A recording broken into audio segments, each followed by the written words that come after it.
Railway recruitment board RRB में जो इस समय ऑनगोइंग वैकेंसी है, इसमें फ्रेंड्स सेक्शन कंट्रोलर की जो ये वैकेंसी है, इसके फॉर्म अप्लाई प्रोसेस के लास्ट डेट अपडेट के बारे में हम बात करने वाले हैं। तो 14 अक्टूबर 2025 इसके अप्लाई करने की लास्ट डेट है। इस डेट से पहले आप फॉर्म को अप्लाई ज़रूर कर लें अगर आप रेलवे की इस वैकेंसी के लिए फॉर्म को अप्लाई करना चाहते हैं तो। और इससे रिलेटेड सारी जानकारी आपको jobrasta.com पर मैंने प्रोवाइड की हुई है, वहाँ पर जाकर आप इसकी डिटेल्स को चेकआउट कर सकते हैं। लिंक आपको वीडियो डिस्क्रिप्शन में और पिंड कमेंट में आपको देखने को मिल जाएगा। साथ में फ्रेंड्स यहाँ पर देखिए जो फॉर्मेट है वो भी आपको यहाँ पर दिए गए हैं, तो आप यहाँ से फॉर्मेट चेक कर सकते हैं। FAQ चेक करना है तो आप FAQ चेक कर सकते हैं और उसके बाद आप आएंगे इस पोर्टल पर फॉर्म को अप्लाई करने के लिए। तो इस वीडियो को स्टार्ट करने से पहले अगर अभी तक आपको हमारी जो भी जानकारी पसंद आती है तो friends like subscribe and share जरूर कीजिएगा, जिससे आपको आने वाली जो भी अपडेट्स हैं वो आपको लगातार मिल सके। तो देखिए जो ये पोर्टल है, यहाँ से आपको इसमें आवेदन करना है। अगर आप पहले से रजिस्टर है तो देखिए लॉगिन का एक ऑप्शन है, आप लॉगिन टैब पर जाएंगे। लॉगिन विद आधार या login with RRB account credential आप कर सकते हैं और उसके बाद आप यहाँ से लॉगिन कर सकते हैं और फॉर्म को अप्लाई कर सकते हैं। पर मान लीजिए पहली बार आप फॉर्म को अप्लाई कर रहे हैं तो आपको यहाँ पर एक ऑप्शन मिलता है क्रिएट एन अकाउंट का, आप इस ऑप्शन पर क्लिक करेंगे। तो यहाँ पर इस ऑप्शन पर क्लिक करने के बाद आपसे सबसे पहले कहता है कि देखिए अगर आपने 2024 या 25 में कोई भी रजिस्ट्रेशन किया हुआ है, आपको दोबारा से रजिस्ट्रेशन करने की ज़रूरत नहीं है। पर आप पहली बार कर रहे हैं तो आप यहाँ पर डिटेल्स को मेंशन करेंगे। मैं आपको सिर्फ डेमो शो करने वाला हूँ क्या क्या जानकारी आपको क्रिएट अकाउंट करते समय देनी है। सबसे पहले नेशनलिटी है, इसके बाद है आपका नाम। तो फ्रेंड्स आपका जो भी पूरा नाम है वो आप यहाँ पर एंटर करेंगे। इसके बाद आप इस नाम को रीटाइप करेंगे। रीटाइप करने के बाद आपने कभी अपना नाम अगर मान लीजिए चेंज किया है तो आप यस कर सकते हैं और आपको फ्रेंड्स गैजेट नोटिफिकेशन भी शो करना होगा आपके जो है चेंज किए हुए नाम का। नहीं किया है तो आप सिंपली नो कर सकते हैं। यहाँ पर है डेट ऑफ बर्थ, तो आप इस कैलेंडर पर जाइए। आपकी फ्रेंड्स जो भी डेट ऑफ बर्थ है आप जो है इस कैलेंडर के माध्यम से डेट ऑफ बर्थ अपनी सेलेक्ट कर सकते हैं। यहाँ पर जो रीटाइप का ऑप्शन है, यहाँ पर आपको सिंपली आपकी जो डेट ऑफ बर्थ है वो रीटाइप करनी है। ऐसे ही आपका जेंडर आपको सेलेक्ट करना है, आप इसे यहाँ पर जो है एंटर करेंगे। आपका फादर नेम क्या है, मदर नेम क्या है, ये आपको देना होगा। इसके बाद आपकी मेल आईडी क्या है, मोबाइल नंबर क्या है, ये आपको देना है। जब मेल आईडी और मोबाइल नंबर आप एंटर करेंगे, इसके बाद जनरेट ईमेल ओटीपी और जनरेट मोबाइल ओटीपी करना है। आपके मेल आईडी पर और मोबाइल पर जो ओटीपी आएगी वो ओटीपी आपको यहाँ पर टाइप करना होगा। इसके बाद है वेरिफिकेशन, जो कि फ्रेंड्स आप यहाँ पर देखिए डिजीलॉकर के माध्यम से करना चाहें तो आप डिजीलॉकर के माध्यम से कर सकते हैं। और अगर फ्रेंड्स आप आधार कार्ड के माध्यम से करना चाहें तो आप आधार कार्ड के माध्यम से कर सकते हैं। अपना आधार कार्ड नंबर दीजिए, इसके बाद जनरेट आधार ओटीपी पर क्लिक कीजिए। आपके आधार में जो मोबाइल नंबर रजिस्टर है उस पर एक ओटीपी आएगी, वो ओटीपी डालकर आपको यहाँ पर वेरीफाई करना होगा। एक ऑप्शन और है आई डू नॉट है आधार कार्ड पर। फ्रेंड्स यहाँ पर देखिए आप कोशिश कीजिए आप आधार कार्ड से ही अपना रजिस्ट्रेशन करें। मान लीजिए रजिस्ट्रेशन आप यहाँ पर अदर आधार कार्ड के अलावा भी करना चाहते हैं तो डिक्लेयर कर दीजिए। इसके बाद आप ड्राइविंग लाइसेंस या पैन कार्ड सेलेक्ट कर सकते हैं। पैन कार्ड पर नाम क्या है, डेट ऑफ बर्थ क्या है, पैन कार्ड का नंबर क्या है, इशूइंग अथॉरिटी क्या है, प्लेस ऑफ इशू क्या है, ये आपको देना होगा। ऐसे ही डीएल की जानकारी आप यहाँ पर प्रोवाइड करेंगे और ड्राइविंग लाइसेंस पर भी एक ओटीपी आपको यहाँ पर वेरीफाई करनी होगी। ये फ्रेंड्स उस ऑप्शन पे है जब आप आधार कार्ड से रजिस्ट्रेशन नहीं करना चाहते हैं, पर कोशिश कीजिए आप आधार कार्ड से ही रजिस्ट्रेशन अपना कंप्लीट करें। इसके बाद बात आती है पासवर्ड की। पासवर्ड कैसा होना चाहिए, तो यहाँ पर फ्रेंड्स देखिए मैं आपके सामने एक सैंपल शो कर रहा हूँ। कुछ इस तरह का पासवर्ड आपको यहाँ पर जनरेट करना होगा, जिसमें देखिए आपसे कहा है capital letter, small letters, special character और नंबर्स। तो कुछ इस तरह का पासवर्ड आप बनाइएगा। पासवर्ड कंफर्म कीजिएगा, I am not a robot पर क्लिक कीजिएगा और उसके बाद प्रीव्यू करने के बाद आप अपना जो अकाउंट है वो आप यहाँ से क्रिएट कर सकते हैं। अकाउंट जब आपका यहाँ पर क्रिएट हो जाएगा, इसके बाद आपको फ्रेंड्स से लॉगिन करना होगा और लॉगिन करने के लिए आपको फ्रेंड्स से लॉगिन विद आधार कर सकते हैं या लॉगिन विद आरआरबी कर सकते हैं। आपका मोबाइल नंबर और आपका जो पासवर्ड है वो आप एंटर कीजिए, I am not a robot पर क्लिक कीजिए और उसके बाद सिंपली यहाँ से लॉगिन कर लीजिए।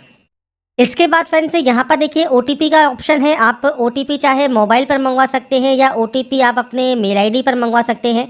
जब ओटीपी आपकी आ जाएगी तो इसके बाद इससे कैप्चा कोड को आपको सिंपली फिल करना है और लॉगिन कर लेना है।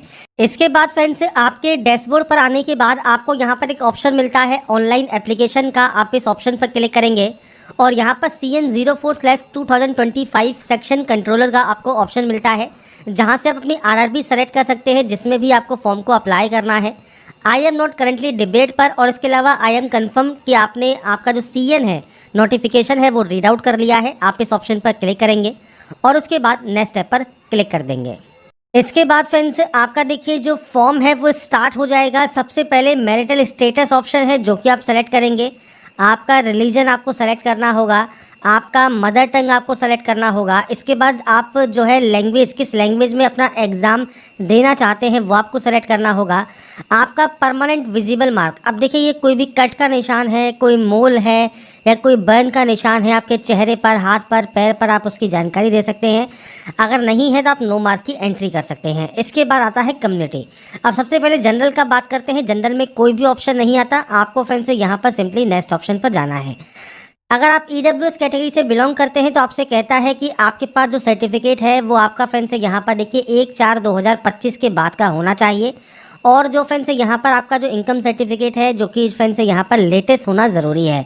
आपको friends I understand and agree पर क्लिक करना है। और ये ध्यान रखिएगा 16/9/2025 से पहले का आपके पास ये होना ज़रूरी है। आपसे कहा गया है closing date of the online application form for the CN date is 16/9/2025। पर फ्रेंड्स यहाँ पर देखिए जो डेट है वो हो सकता है यहाँ पर एक गलत शो कर रहा हो, क्योंकि फ्रेंड्स यहाँ पर लास्ट डेट इसकी अक्टूबर में है, पर 1 अप्रैल 2025 के बाद का ये होना ज़रूरी है।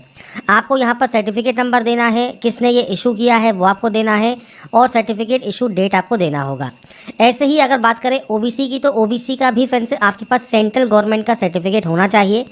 यहाँ पर आपको फ्रेंड्स कहता है अगर आप क्रीमी लेयर से बिलोंग करते हैं तो आप केवल जनरल से ही अप्लाई करें। नॉन क्रीमी लेयर से बिलोंग करते हैं तो आपके पास ये भी 1/4/2025 के बाद का और 14/10/2025 से पहले का आपके पास यहाँ पर होना चाहिए। तो आप यहाँ पर I understand and I agree पर क्लिक करेंगे। और इसके बाद आपका OBC के में फ्रेंड जो कास्ट का नाम लिखा है सर्टिफिकेट पर, जो भी सर्टिफिकेट आपका नॉन क्रीमी लेयर का है उस पर कास्ट मेंशन होती है, सर्टिफिकेट नंबर मेंशन होता है, किसने ये इशू किया है वो आपको सेलेक्ट करना होगा, और आपका यहाँ पर डेट ऑफ इशू आपको यहाँ पर देना होगा। अगर आप बिलोंग करते हैं SC या ST से तो आपके पास सेंट्रल गवर्नमेंट का ही सर्टिफिकेट होना चाहिए। इसमें कोई डेट नहीं होती है, अगर आपका ये पुराना भी है तो ये चल जाएगा। सेम कास्ट का नाम, कास्ट सर्टिफिकेट नंबर, किसने ये इशू किया है वो आपको यहाँ पर सेलेक्ट करना ज़रूरी रहता है। जो कि आपके सर्टिफिकेट पर जिनकी सील या मोहर होती है, डिजिटल साइन होते हैं, वो आपको बताना है किसने ये इशू किया है, किस स्टेट से इशू हुआ है वो आपको जानकारी देनी है, सर्टिफिकेट इशू डेट देना है। और यहाँ पर देखिए SC ST के लिए फ्री ट्रेवलिंग पास भी होता है, तो आप यहाँ पर यस कर सकते हैं। और यस करने पर आपका नियरेस्ट रेलवे स्टेशन आपको बताना है, और आपका जो सेंट्रल गवर्नमेंट कास्ट सर्टिफिकेट है वो आपको PDF फॉर्मेट में यहाँ पर अपलोड भी करना होगा। तो ये आपके कास्ट कैटेगरीज के ऑप्शन आते हैं जो कि आपको यहाँ पर अपलोड करने हैं। इसके बाद आपके सामने फ्रेंड्स आता है ऑप्शन आपके एड्रेस का। तो फ्रेंड्स यहाँ पर देखिए मैंने सिर्फ डेमो शो किया हुआ है। आपका पूरा एड्रेस, आपका स्टेट कौन सा है, डिस्ट्रिक्ट कौन सा है, एड्रेस क्या है, आपकी सिटी कौन सी है, पिन कोड क्या है, ये आपको देना है। अगर ये सेम है तो आप सेमस पर टिक कर सकते हैं, जैसे यहाँ पर टिक हुआ है तो ये कॉपी हो जाता है। अगर ये अलग अलग है तो आप अलग अलग एंट्री भी कर सकते हैं। तो बेसिक ऑप्शन है जो कि आपको एंटर करने हैं। इसके बाद सेव एंड नेक्स्ट आपको यहाँ से डाटा को कर देना है। इसके बाद फ्रेंड्स यहाँ पर देखिए नेक्स्ट ऑप्शन अब आपका आएगा अदर डिटेल्स का। सबसे पहले एक्स सर्विसमैन क्राइटेरिया से अगर आप बिलोंग करते हैं तो आपका डिफेंस सर्विस कौन सा है, आपकी रैंक क्या है, डेट ऑफ एंट्री क्या है। अगर आप स्टिल वर्किंग हैं तो आप यस कर सकते हैं। और आपका टेंटेटिव या एक्सपेक्टेड डेट डिस्चार्ज का आपको देना होगा। अगर आप स्टिल वर्किंग नहीं है तो आपका डेट ऑफ डिस्चार्ज आपको देना है, रीज़न ऑफ डिस्चार्ज आपको देना है, डिस्चार्ज होने पर आपको एक सर्टिफिकेट नंबर मिलता है वो आपको देना होगा। और आपने री एम्प्लॉयमेंट अगर ले लिया है तो आप यस कर सकते हैं, नहीं लिया है तो आप यहाँ पर नो करेंगे। तो एक्स सर्विसमैन से रिलेटेड ऑप्शन है जो कि आपको फिल करने हैं, नहीं तो आप यहाँ पर नो करेंगे। PH कैटेगरी में अगर आप यहाँ पर यस करते हैं तो टाइप ऑफ डिसेबिलिटी कौन सी है वो आपको सेलेक्ट करना होगा। सब टाइप ऑफ डिसेबिलिटी कौन सी है वो आपको सेलेक्ट करना है। परसेंटेज ऑफ डिसेबिलिटी, PH का सर्टिफिकेट नंबर, इशू डेट और आपका नंबर UDID का वो आपको देना ज़रूरी रहता है। अगर आप PH कैटेगरी से बिलोंग नहीं करते हैं आप नो कर सकते हैं। EBC कैटेगरी में आप आते हैं मान लीजिए तो आप यहाँ पर यस कर सकते हैं। बस ये ध्यान रखिएगा इसमें आपको कोई भी जॉब रिजर्वेशन नहीं मिलता है, ओनली फीस में कंसेशन आपको मिलता है। इसके लिए आपके पास जो है सर्टिफिकेट होना चाहिए, EBC सर्टिफिकेट हो या BPL कार्ड हो या इज्जत MST इशूड आपके पास हो तो ही आप यहाँ पर जो है इसका लाभ ले सकते हैं। तो आपको जानकारी प्रोवाइड करनी होती है, नहीं तो आप यहाँ पर भी नो करेंगे। एम्प्लॉई है इंडियन रेलवेज में तो आप यस कर सकते हैं। अब आपके पास यहाँ पर आपने NOC के लिए अप्लाई किया है, आपकी कैटेगरी कौन सी है, किस कैटेगरी में आप वर्क करते हैं, प्लेस ऑफ वर्किंग क्या है, इसके अलावा जोन कौन सा है जिस जोन में आप वर्किंग करते हैं जानकारी आप दे सकते हैं। नहीं है तो आप सिंपली नो कर देंगे। इसके अलावा फ्रेंड्स आपका देखिए करंट एम्प्लॉयमेंट है, जैसे आपका सेंट्रल गवर्नमेंट में आप वर्किंग करते हैं, स्टेट गवर्नमेंट में वर्किंग करते हैं, पीएसयू में वर्किंग करते हैं, तो अपनी जानकारी आप प्रोवाइड कर सकते हैं। नहीं करते हैं तो आप नॉट एप्लीकेबल करेंगे। ये आपके रेलवे एप्लीकेंट के लिए है। बाकी अदर जो रेलवे एम्प्लॉयज़ के अलावा बाकी अदर एम्प्लॉयमेंट है उसके लिए ये ऑप्शन आपका आता है। तो बेसिक ऑप्शन है जो कि आप यहाँ पर फिल करने वाले हैं। इसके बाद आता है bank detail for refund of fees का। तो फ्रेंड्स यहाँ पर जो आप रकम देंगे, जैसे 500 रुपये है तो उसमें 400 रुपये, और जो 250 रुपये फीस कैंडिडेट देंगे उनके लिए 250 रुपये। आपका जो रिफंड होगा वो किस बैंक अकाउंट में आपको चाहिए, उसके लिए आपको अकाउंट होल्डर नेम, आपका फ्रेंड्स अकाउंट नंबर, आपका IFSC कोड आपको देना होगा। ये सारी जानकारी बैंक की पासबुक के फर्स्ट पेज पर आपको देखने को मिल जाती है। आप उसके अकॉर्डिंग जानकारी को एंटर कर सकते हैं। इसके बाद आप सेव एंड नेक्स्ट कर देंगे। इसके बाद आता है अब आपका क्वालिफिकेशन। अब देखिए क्वालिफिकेशन में आपको अगर यहाँ पर देखना है तो फ्रेंड्स यहाँ पर ग्रेजुएट डिग्री आपके पास यहाँ पर होनी चाहिए। अगर आप डिग्री पास आउट हैं तो आप इस पोस्ट के लिए जो है आवेदन यहाँ पर कर सकते हैं। तो सबसे पहले यहाँ पर इस ऑप्शंस में से आपको सबसे पहले 10th की एंट्री करनी है।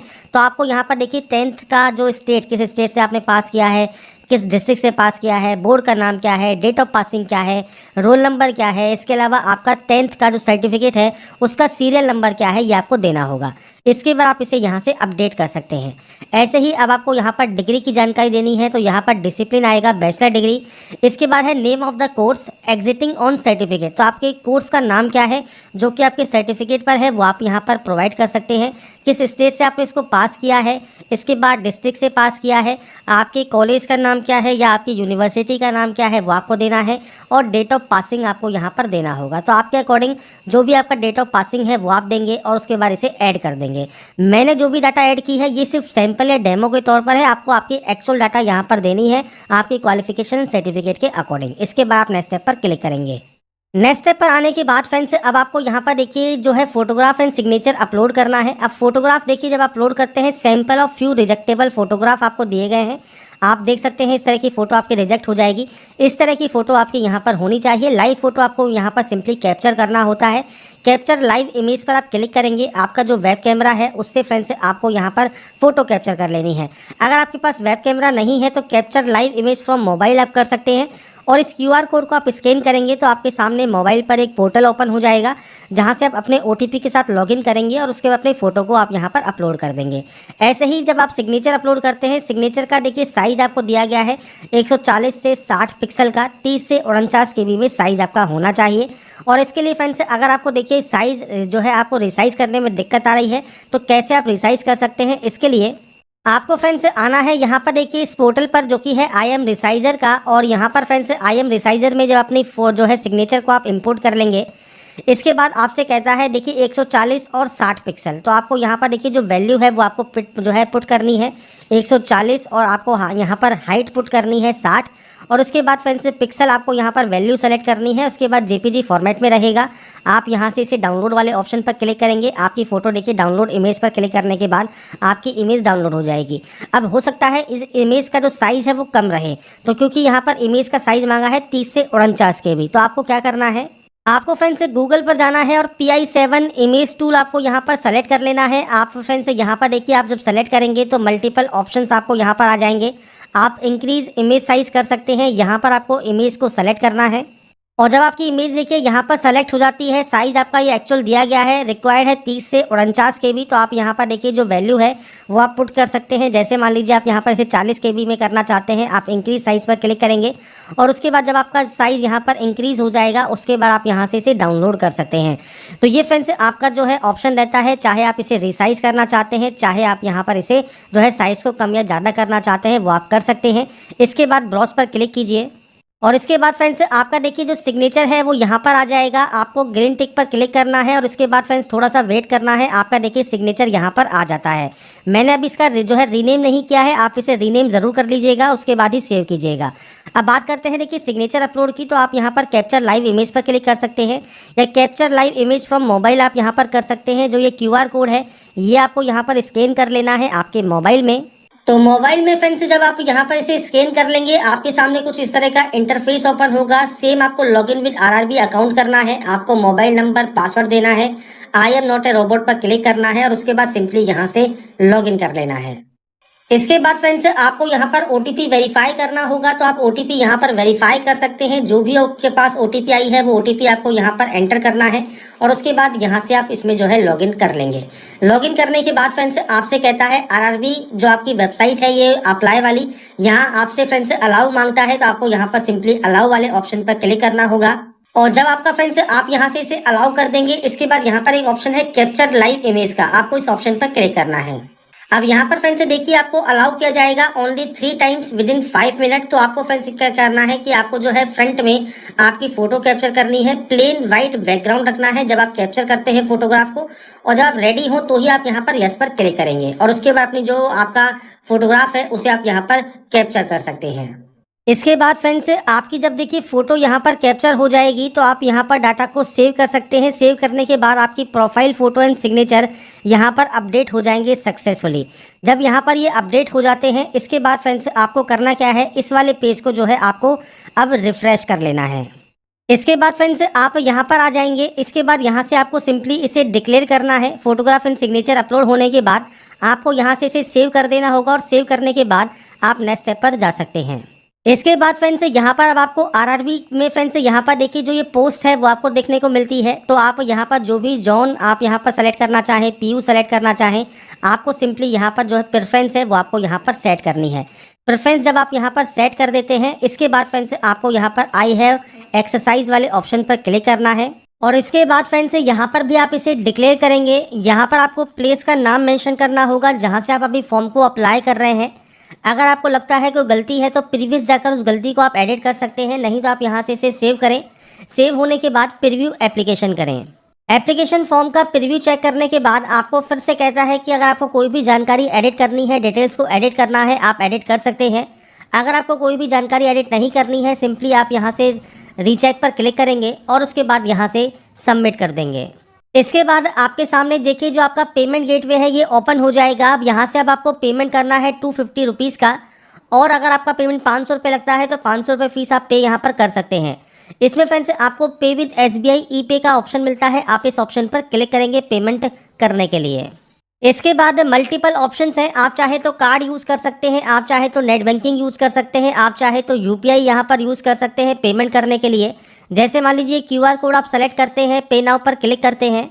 इसके बाद कुछ इस तरह का एक इंटरफेस आपके सामने आएगा जहां पर आपको QR कोड देखने को मिलेगा। इस QR कोड के माध्यम से आप अपना देखिए जो पेमेंट है वो आप कंफर्म कर सकते हैं और जब आपका पेमेंट यहां पर कंफर्म हो जाएगा उसके बाद आपका फॉर्म यहां पर फाइनली सबमिट हो जाएगा। तो फ्रेंड्स मैंने आपको यहाँ पर जानकारी प्रोवाइड कर दी है कैसे आप RRB railway section controller online form fill up 2025 कर सकते हैं, इसकी लास्ट डेट अपडेट के बारे में। अगर आपको हमारा ये वीडियो या अपडेट पसंद आया है, आप चाहते हैं ऐसे ही रेगुलर अपडेट्स आपको लगातार मिल सके, तो इसके लिए लाइक सब्सक्राइब एंड शेयर जरूर कीजिएगा। बाकी की जानकारी के लिए ऐसे ही बने रहिए हमारे साथ, देखते रहिए हमारा YouTube channel. Thanks for watching.